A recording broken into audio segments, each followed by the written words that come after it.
these kind of started in October. Hey everybody, welcome back to the Spin Rack. This is Mars here. I'm here with my boys PD and Cal. Say what's up, gents. What's going on? Hey, ready to rock. Hey, we're talking about the top selling comics of the year, what our take is on them. Of course, I'll tell you straight off the bat, it was only natural that Absolute Batman was just dropped a couple of months ago would be the #1 of the year, just blowing everything else out the box. PD and Cal, once again, have always agree with me on this stuff, but some of the things on this list are a little bit surprising, you know? Here we have both the Absolute Universe and the Ultimate Universes competing against each other. And you're like, what the hell is going on? Are they just following each other? I'm going to lead to my resident experts here, PD and Cal. Can you guys give me a little bit more insight in this, gents?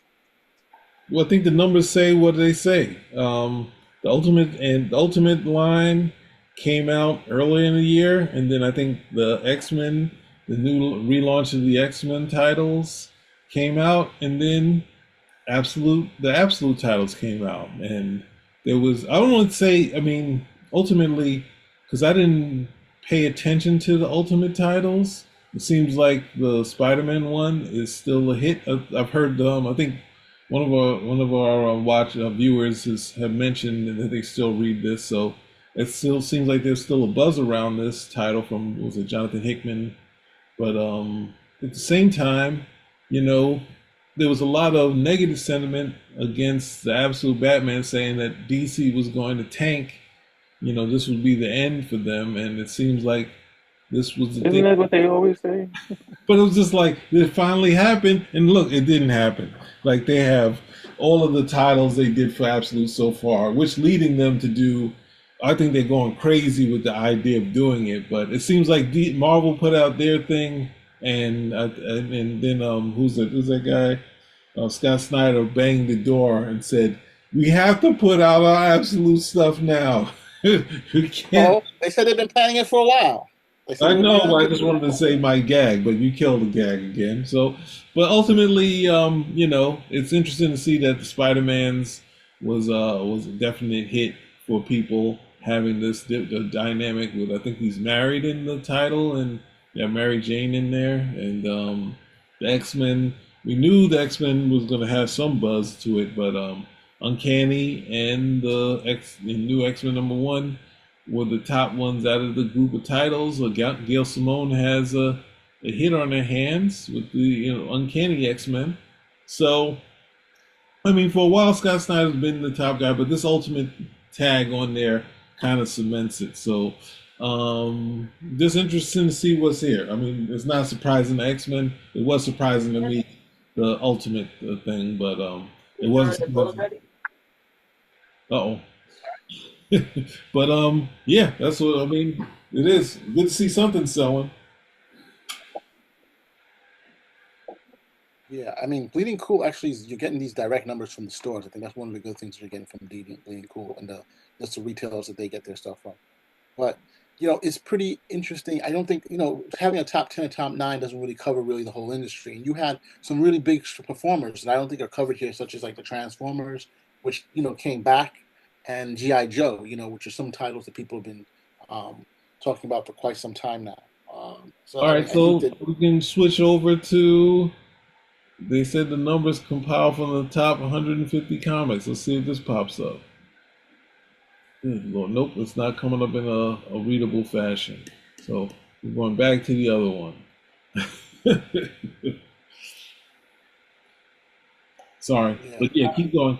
Sorry about that. Yeah, because I mean, I look at the numbers, and there's this thing that's called ICV2, and they usually do a pretty good job. They're related to the whole ICV2.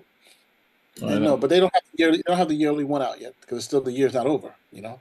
So you still gotta hold up. But I'm just saying they have monthly sales on their thing, and who's doing well. And you can see some of the other comics that constantly show up. Of course, we don't have the actual numbers because ever since the whole Diamond, we used to run the whole shebang. Everybody used to send their comics to them. We no longer have all those numbers anymore. So it's a shame. But now, I mean, these guys are, of course, I don't know. It's like the streaming stuff. We don't really know the real numbers because, we don't really have it unless they subscribe to like a Nielsen type of program or whatever, or allow Nielsen. We don't really know what the actual numbers are. And most of them basically keep a lot of that stuff to their best, close to their best, But getting back to this, I think it's a great thing. It's good that these comics are doing well. The problem is that these comics are basically playing in entirely different what do you call it? Playgrounds, right? They're not following Sandbox playground. Okay. sandbox. Not playing in the actual universe. These are different universes. Ultimate is related to a previous Ultimate universe, but these are different universes, right? And so, or different multiverses, I guess. And so it kind of pushes down the old stuff, saying, "Hey, what's going on with that stuff? Those old continuing series." I don't know what do you say about something like that, Cal? Especially when you have Superman 1066 and how that's coming along. I mean, and there were great titles this year. I thought when you had Absolute Power, House of Brainiac, Blood Hunt from Marvel, they came out, but yet you don't see them at least reflected on this top 10 list here. Cal? That's just where your readership is at, and the readership is saying that we want the same characters, but don't change anything. That is what the readership has been saying for like the last 20, 30 years. Give us new adventures, new stories, make everything good, but don't change anything. So what do? You did the Ultimate Universe, you do the Ultimate Universe again. You have the Absolute Universe, which is pretty much New 52 for DC again, just more extreme. And you just go from there. It is tough because you're still locked into this mentality with the writers where they don't want to create something for DC or Marvel that they can manipulate for themselves and make the money that way. So you're not getting a lot of, well, here's a great new story idea, who's a great new villain, great new character. We're not getting a lot of that. And that leaves the readership where they're like, all right, you've been giving them more of the same for a very long time. And they're coming back for it, but then it becomes hard to offer them any substantial change when you look at these things. So now the success of this, oh, good grief. The success of this is that, okay, what do these guys want? They want these wild alternatives on the characters. But if they take just a page from Marvel's book, Ultimate Spider-Man was supposed to get Spider-Man back to when he was a teenager. So he's in school again. He's not attached. He's not married. We don't have to have all of that baggage at the end of the day, and we can tell these stories. Well, look how the worm has turned, because now you go to the Ultimate Universe, Spider-Man's married, 2 kids. So the same stuff that they were trying to get away from, they embraced when they went back to the Ultimate Universe. So it's tough for a number of different factors, but the readership votes with their dollars, and the dollars are saying that's what we want. What about you, P? What do you got to say about that? I agree. I mean, the other thing is the fact that we have the number ones are here to stay. Like the Spider-Man, the regular series is getting a new number one, and good grief. So it's like we're gonna be doing this. Just even though it's alternate universe, it really kind of says having some sort of banner.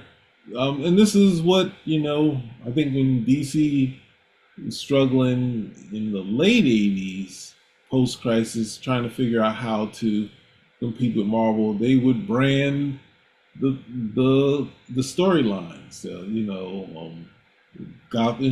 Dark Knight over Gotham, or the Funeral for a Friend, or what's the name? The Batman had a ton of Batman was the many deaths of Batman. They had the KG Beasts, the 10 Nights of the KG Beasts. The branding was kind of something that's kind of bring the people to just catch. I can jump on this title. For some reason, it worked better for DC, and then we get to the Nightfall, No Man's Land, that sort of thing. So DC did what they could to kind of brand their stuff, to get people coming, Emerald Dawn, that sort of thing. So you would come to see their books and get past what Marvel was blocking with all of their shine. But now you have this not just branding of a title, you have branding of a new number one and a universe for this kind of one of each of these things. Because I'm not sure when we're going to get to see. I guess Batman's in the future, Wonder Woman's in the present, and I'm not sure where Superman is. Maybe Superman's in the future too, or different. Who knows if these guys, these absolutes, are in the same universe? But Who cares? So, I still No, I can't make heads or tails of Batman. The art looks good, but I can't make heads or tails of the absolute Batman. It just looks like it's a fun series. The third one with Catwoman was, a little bit clearer, but it's still like, what's going on here? I think I need to go back and read this, so to clear it up. So anyway, top 50. We have a top 50 that I can look at. Wanna? So here, I have a question. How does X-Men #1 slip into this list? You know, I They did a mean, relaunch. You don't think the X-Men new number one after can sell? after the Powers of X, that whole series and the reaction people had to that whole thing, um, I was thinking that this was not going to show back up. But X-Men has been like I said, I've been watching the charts for a while. They've been in the top 10 for a minute. Yeah, that's exactly the same list I'm looking at. So And you this ready is to if you go to go back. that? And yeah, the ICV list, the ICV2 list. This is a monthly list, and X-Men have been in the top 10 for a minute.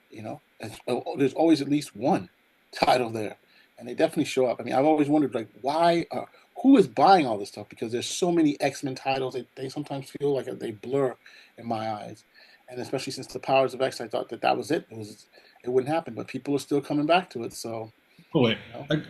I got it. Sorry, I got a sidebar for Cal. What is the books? They have the books by units and books by dollar. Do you know what that means? Uh, uh, Try to make it as simple as possible. Let me use like Action Comics 1066, for just for an example. You have the ratio variant, which was you only got one copy for every 25. Hmm. Okay, you only got one copy for every 25 of the regular cover. So let's say that 1066 did very well in both categories. So you could say this was by units that a whole bunch of people, bought Action Comics 1066. It sold, let's say, 80,000 copies. So by unit, okay, great. It sold 80,000 copies. That's the actual number of copies that went.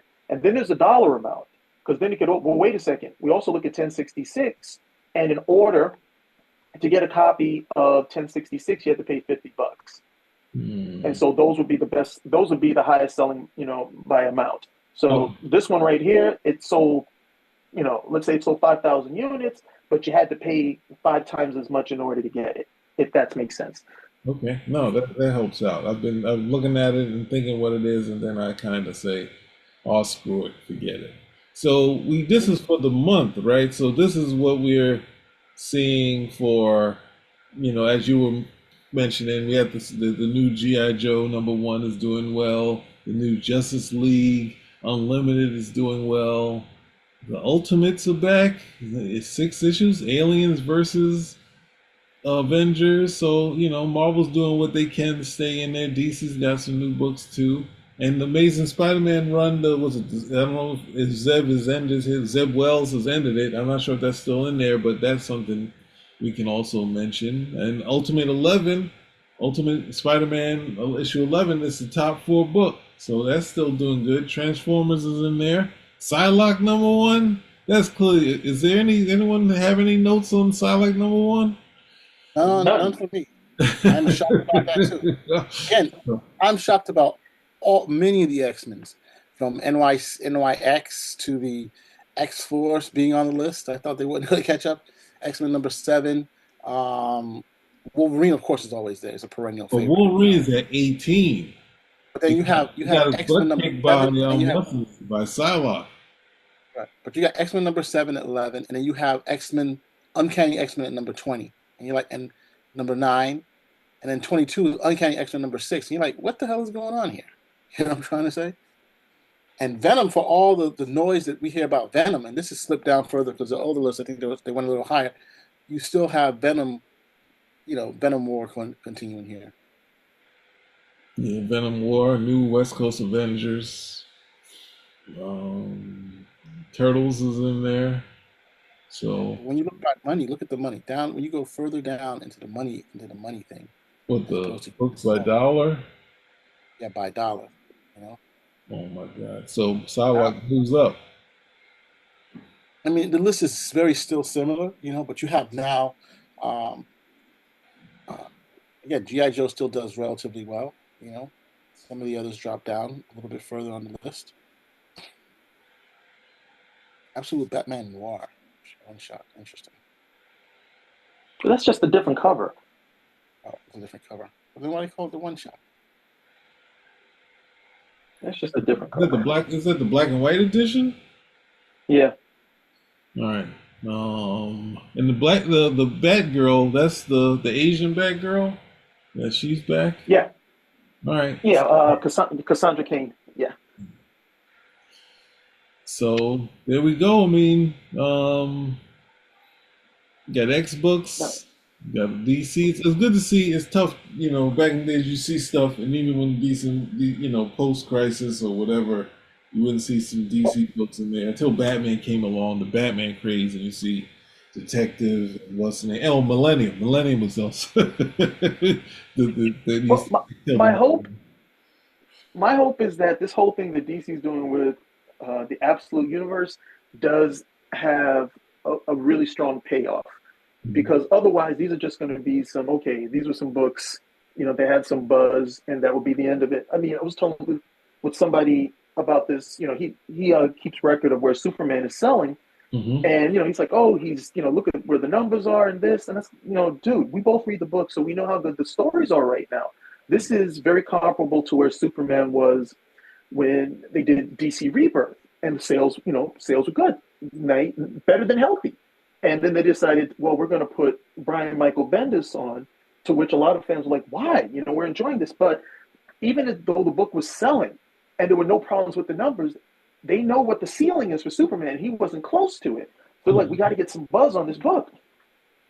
So right now, I told him the same thing. It's not that the books aren't good. The books are very good, very strong in terms of the execution, but there's no buzz. You got to do something to get people who don't read Superman to say, hey, let me see what's going on here. I said, usually it starts with, having a solid foundation, righting the ship that Bendis was taking to, that was getting ready to crash on the rocks. All right, crashed on the rocks, and he was like, take her back out, crash it again. But you need to have some sort of buzz to get these guys interested. You need a villain, or some sort, I hate to say it, some sort of event, to pull other people in, because otherwise you have your audience, and your audience is going to be 30, 40,000 when it comes to Superman. But there's still a whole bunch of other Superman guys who are not reading because they've checked out. So you want to get those guys back in. And then you also want to get people who think they know, oh, yeah, I don't read Superman. He's this type of guy, so on and so forth. You want those guys to come in and say, well, I'm hearing stuff about it. Let me at least see what's going on, and have that sustained for any period of time. That's how you get the numbers up. That's really how you get the numbers up there. I mean, you have the books that, guys who are like, oh, they want to be in the know, so they feel that they always need to read X-Men. They always need to read Spider-Man. They always need to read Batman. And then everything else is pretty much, I'll get into it if I want. But without that buzz, without something to generate some interest, where guys are willing to pull a copy, doesn't happen. So what do? You have the events, you have the first issues, that sort of stuff. So that's where I think some books, a good number of them might be, where you really need to do something to pull that interest in. And I'm hoping that they do have a good payoff with this Absolute Universe, because if not, it'll be the same thing. Because the numbers that I saw on Absolute Batman is such a hedge. It is such speculation, but we're going to hedge our bet that this is going to be successful because of Batman. And I was like, well, that's a really big bet. Even when before the first issue came out, I said, if people don't like this, it's going to be because they put all the eggs in one basket when it came to Absolute Batman. That was the one that was going to lead the charge, because the sure as heck was an Absolute Superman. But that was the one that they put all the eggs in, and paid off for them. But now it's always the same thing. Can you stick the landing? What's the plan? What's supposed to happen at the end of the day with this initiative? Okay, what's supposed to happen with this idea? What's supposed to happen with this story? That will be the thing that I look forward to most of all. Yeah, it's quite a lot there. I mean, I hope what you're saying is correct, because it's we had a whole review about the whole absolute Batman name, the whole absolute universe name, because how confusing it is with the absolute editions of the Yeah. DC comics, right? And the ludicrousness of doing that. Clearly, a lot of people don't care or don't seem to get it. I don't know if they, No. huh? Well, they weren't reading the absolute editions anyway, so Yeah, it doesn't really matter to them. it was just to me a little really bizarre and stuff like that. But you know, I can only hope for the best, right? I can only hope that they can that things work out for them. But again, I take it's just weird that you have all these new universes people are playing in, right? With the old characters, but you still have tons of these old stories. When you look at it, you still have um, um, when you go down to number 10, I guess it's X-Men. Number 7. So it's a remake, but it's still the same old universe. Psylocke 1. You have um, Wolverine number 3. You have Transformer 14, Amazing Spider-Man number 60. Those are still the new universes, but they're so far down relative to some of the newer stuff. Petey, I don't know if you scroll down more. If you go to sales, hit sales. This is again for November, so this is not year end, but it's a bit indicative of stuff. So hit sales, the word sales on the ribbon, Sales. and go down to graphic novels. So what was it? Graphic novels. Yeah, top 20 graphic novels in November. Right? No. No, no, not that. But go back. That's Here it is. no, that's not what I'm trying to get to, Petey. Go back Not out, the please. adult. You don't want the adult graphic novels. That's for you. Where it says 20 graphic novels. That's for me. Yeah. There's a jab there, sir. Well, you said that for me, the adults. So look, coming back here, you have the Transformers again. Not an adult. Ultimate Spider-Man, Married with Children. Exactly what you were just talking about. How but then you have the old Batman Quarterballs. How many times have we seen this here? Batman Hush, once again. Oh Scroll no, down. compact DC series. Batman Oh 1 year. no! Why would you put this up here? Excuse me. The compact series and the DC Finest. We're gonna just reprint everything we've reprinted before. Exactly. Yep. Most of this stuff is basically older stuff.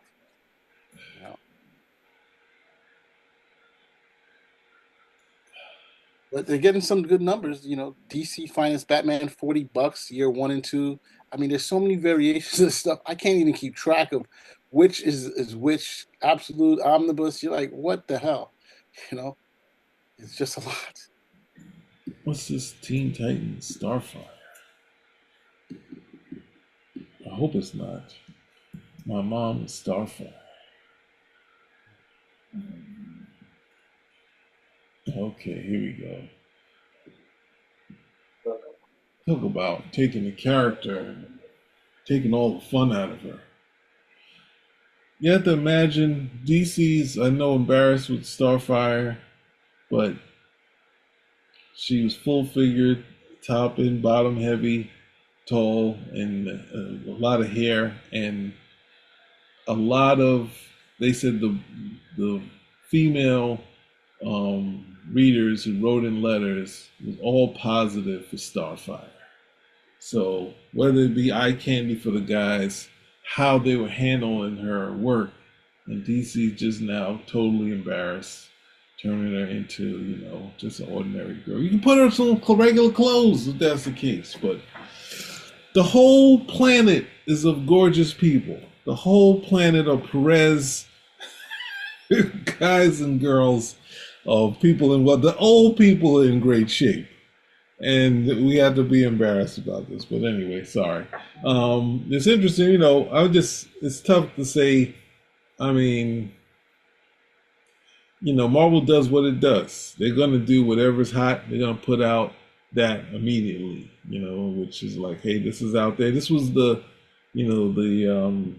was the Dark Horse plan where Dark Horse didn't have stuff hot, but they say, hey, maybe it'll find something in the bookstores and in trade, and it was working for them. And Marvel said, oh yeah, we're gonna do anything that's hot of ours. We're gonna do the other thing. DC's like, No, what we're going to do is just pick and choose books that we like, and we're not going to go crazy trying to follow, like put out our hot books. We want to put out our specialty books that we know have been successful, or our Vertigo stuff. So I keep saying that, but it's just tough to see in here. So we need another Watchmen trade? I guess we do. We'll see how it turns out at the end of the year, but I'm saying it's just interesting the way things were coming down this way. No, it's interesting. You had the Destro, they got Scarlet Destro in trade format, which is, with these things that just came out. So it also, for people saying, I've been thinking about it, they can go out and get it. That was the Dark Horse effect, saying, oh yeah, that's something I want to check out. And then you would just say, I got one issue and the other, then you get to trade. And then next time you're cognizant when the books come out, And IDW, they have one title. It's going to be the Turtles Last Ronin. So always the Turtles. Always the Turtles. All right, hey, so if you like what you hear, give us a comment, subscribe. Spin a rack. We should be out, right?